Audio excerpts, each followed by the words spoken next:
That's the difference between you and me. You talk about it, I do it.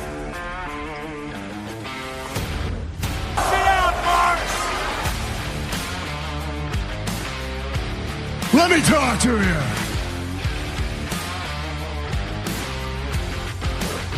Acknowledge me.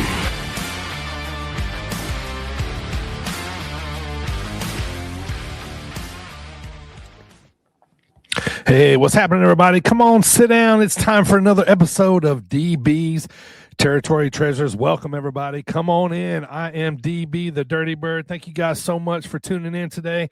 I'm excited to bring you guys another DB's Territory Treasures. I got a good one today, man. One I'm excited to talk about, one that was a huge part of my childhood. But first, before we jump into that, man, let's take care of a little housekeeping. My name is DB.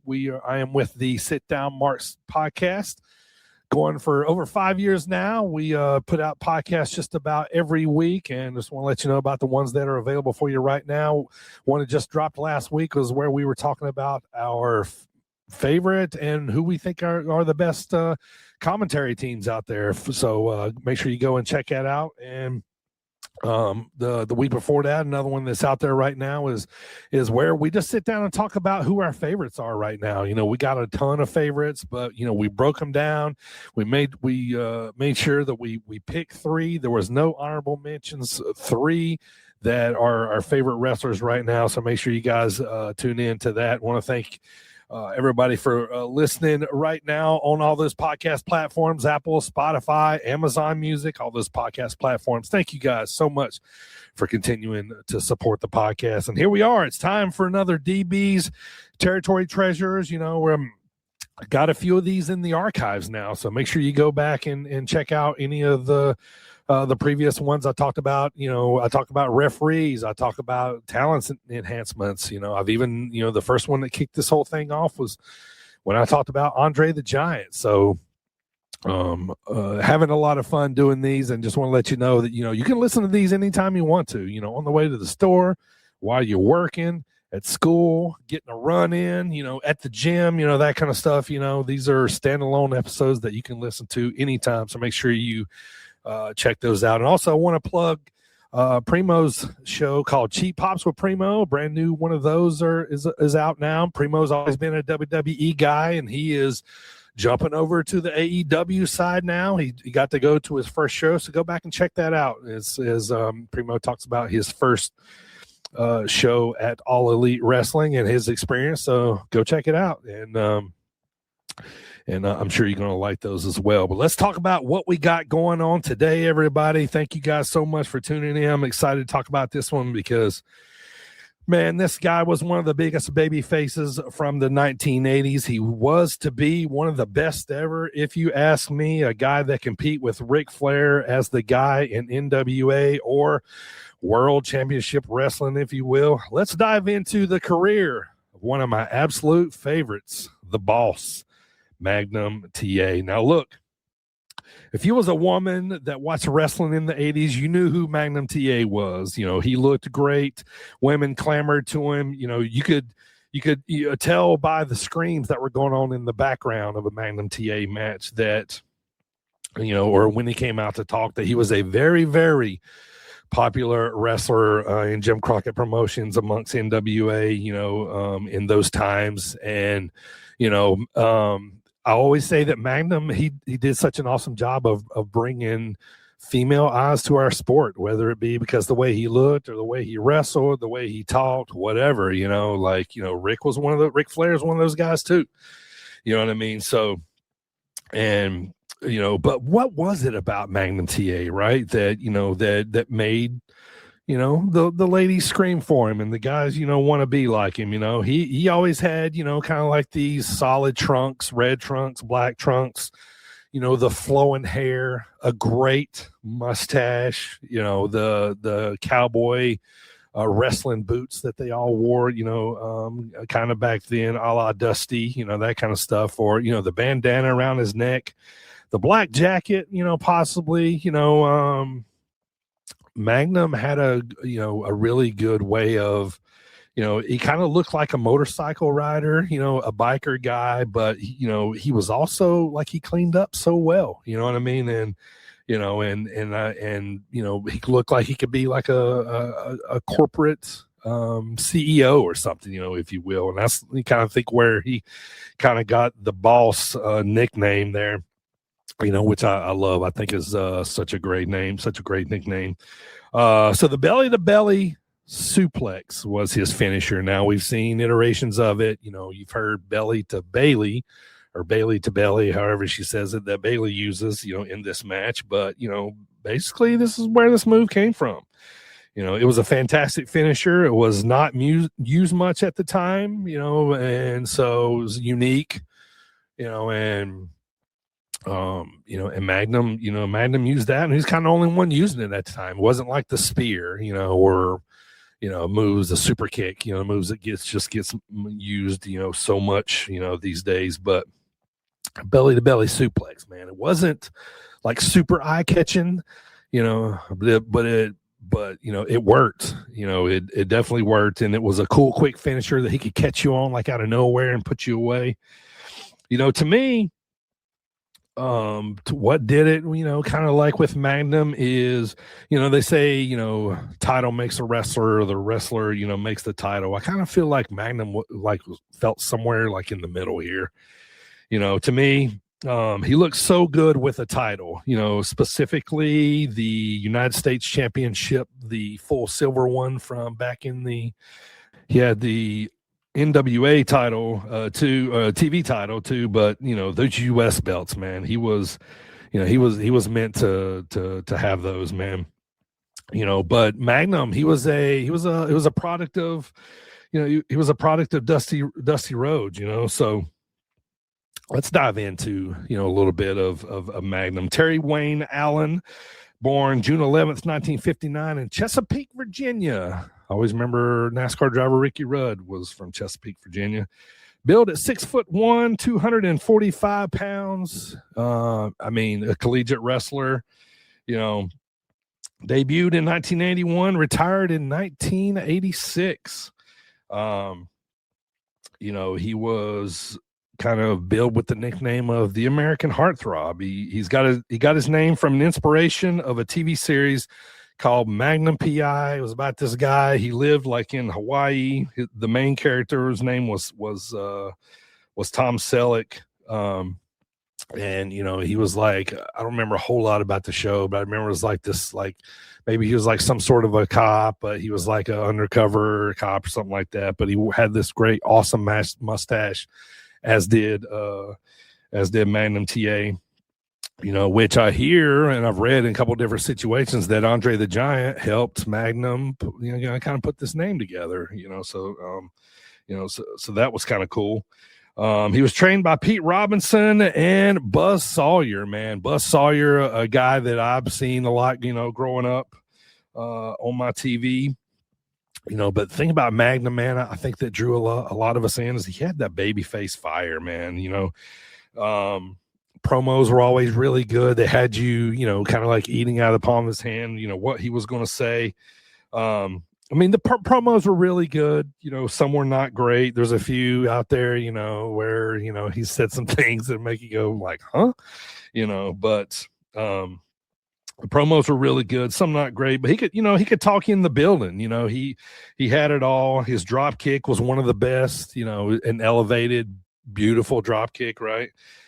He connected with the crowd. I think Rock and Roll Express and Magnum TA, had a lot to do with the wrestling, popularity back in those days. Three like really, good looking dudes. I know my mom, my grandmother, they would stop to kind of say, who's that handsome fella there? And I'm like, oh, that's Magnum TA, or, that's Ricky Morton. And then, they would kind of stop and see, what they had to say, and that kind of stuff. So, that was always interesting. And another thing about, the good baby faces, right? They could draw sympathy with anybody, and, Magnum was good at, holding like a Band-Aid on his face, or like a wrap around his ribs, and always looked damn good with it on, you know what I mean? And, always had that sympathy with him. He was a great seller in the ring. Matches were always fun to watch.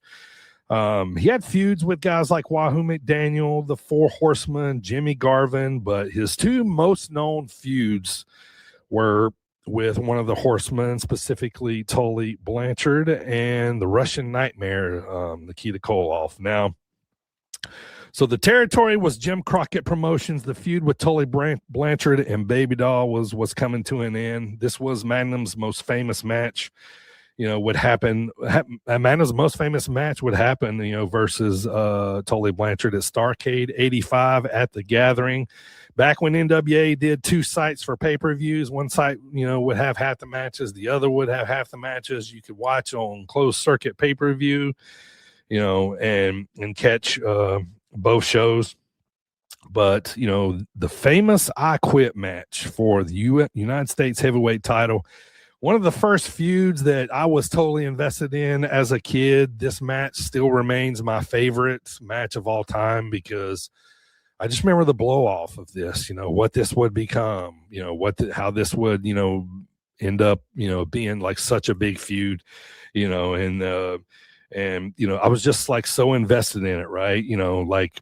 Magnum would win the match, seemingly putting into the feud, but it's the question still remains this day, did Tully say I quit, did he really, or did he just say yes, when he was asked, if he wanted to quit? But I mean, go watch it for yourself. Right. But I mean, what an awesome match it was. What an awesome ending to a feud, for that time. Things would happen after that for Magnum that would kind of, shut down everything, but man, what a feud this was. Let's hear from Magnum. Heavyweight champion, all the fans all over the world, this man to them is really number one. And look at him, that big belt right around his waist once again. Oh yes, the American heartthrob. Well, thank you very much, gentlemen. I can't help but to overhear some of the interviews you've had with Tully Blanchard, how he comes out national television crying the blues, talking about, I didn't say I quit. I don't deserve to have been stripped of the United States heavyweight title. Well, Tully Blanchard is a very simple matter. There was only one way for one of us to walk out of that cage victorious, and that was the stipulation of I quit rules. I've got the United States Heavyweight Championship, and if you hadn't quit, we'd still be rolling around in there today. But we're not.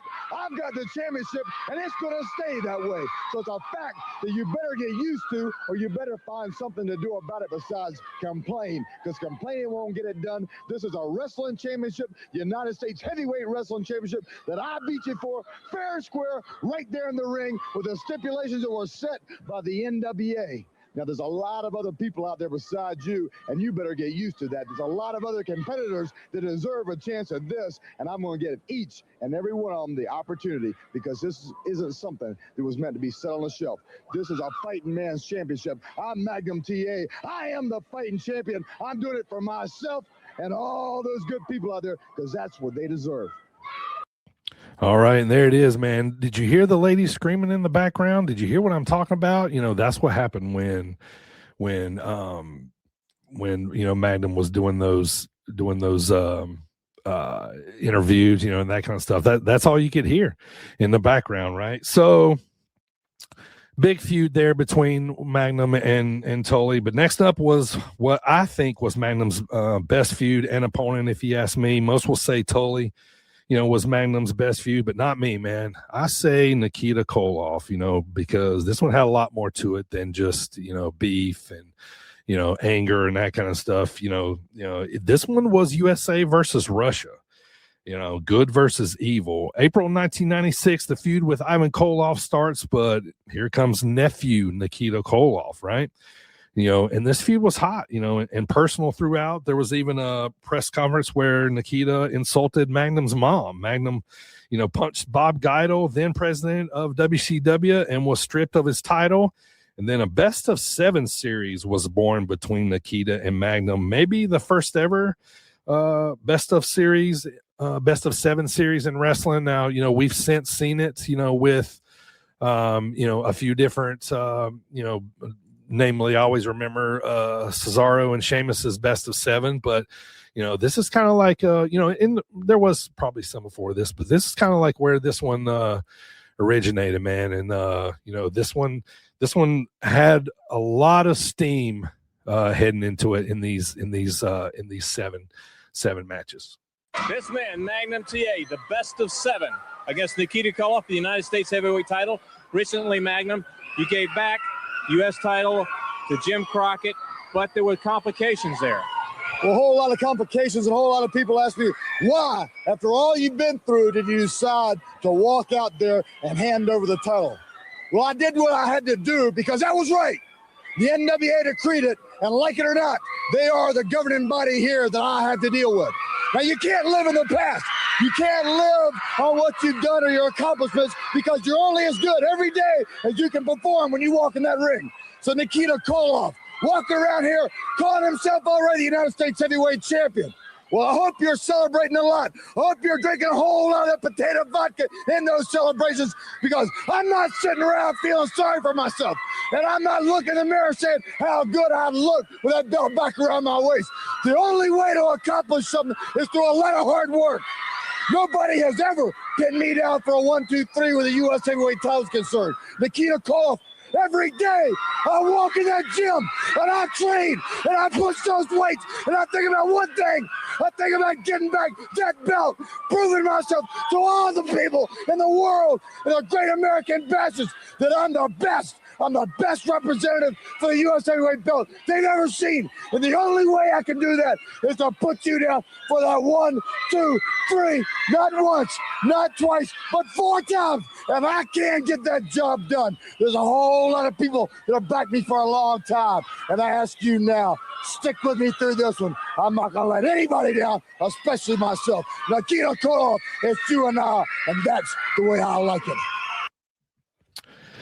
There we go, man. So we're off to the races, right? And, so Magnum had to relinquish the title because he, had punched Bob Geigel, at the press conference. And now, best of 7 series, Magnum would lose this best of 7 series 4-3 with some outside interference from the Russians. Go figure. But now, it was time to focus on the NWA World title and Ric Flair.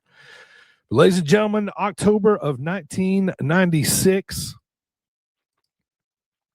October of 1986, things changed. Magnum was coming home after a match in his Porsche during a bad storm in Charlotte, North Carolina. He hydroplaned, hit a telephone pole, and injured himself to where he was never able to wrestle again. Now, fast forward, Magnum's wrestling career was over and the world was shocked. I still remember my dad telling me about this when I was little. It was on the local news in North Carolina, where I was growing up. I was devastated by, my 2 guys growing up were Magnum TA and the Boogie Woogie Man, Jimmy Valiant, right?